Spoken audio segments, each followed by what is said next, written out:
গত দুদিন ধরে সিলেটে অবস্থান করছেন বন ও পরিবেশ উপদেষ্টা সৈয়দা রিজওয়ানা হাসান এবং বিদ্যুৎ জ্বালানি ও খনিজ সম্পদ উপদেষ্টা মোহাম্মদ ফয়জুল কবির খান।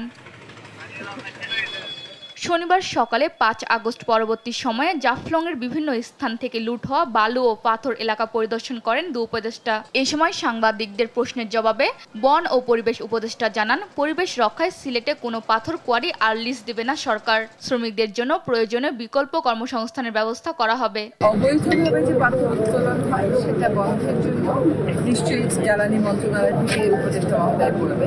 আমরা কথা বলেছি ট্যুরিজম মিনিস্ট্রির সাথে, এইভাবে ইকো ফ্রেন্ডলি ট্যুরিজম তারা কিভাবে করতে পারে, যাতে করে পাথর যারা উত্তোলন করে তাদের একটা বিকল্প কর্মসংস্থান হয়। এ সময় বিদ্যুৎ জ্বালানি ও খনিজ সম্পদ উপদেষ্টা বলেন, সিলেটের সাদা পাথর, জাফলং কিংবা রাতারগুলের মতো পর্যটন স্পটের উন্নয়ন করলে লন্ডনের চেয়েও বেশি টাকা আয় করা হবে। সিলেটের যে পটেনশিয়াল আছে, এই যে রাতারগুল বলেন কিংবা বিছানাকান্দি বলেন কিংবা এইসব জায়গায়, এগুলো ডেভেলপমেন্ট করলে ওই সিলেটে যে লন্ডন থেকে যে টাকা আসে তার থেকে বেশি টাকা এখানে উপার্জন করা সম্ভব। কিন্তু আমাদেরকে বুঝতে হবে যে আমরা কোন দিকে যাব।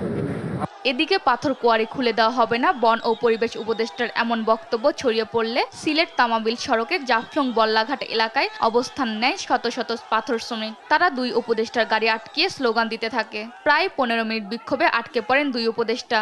পরে পুলিশ বিক্ষোভকারীদের সরিয়ে দিলে সিলেটে আসেন দুই উপদেষ্টা। নিউজ ডেস্ক, দেশ টিভি।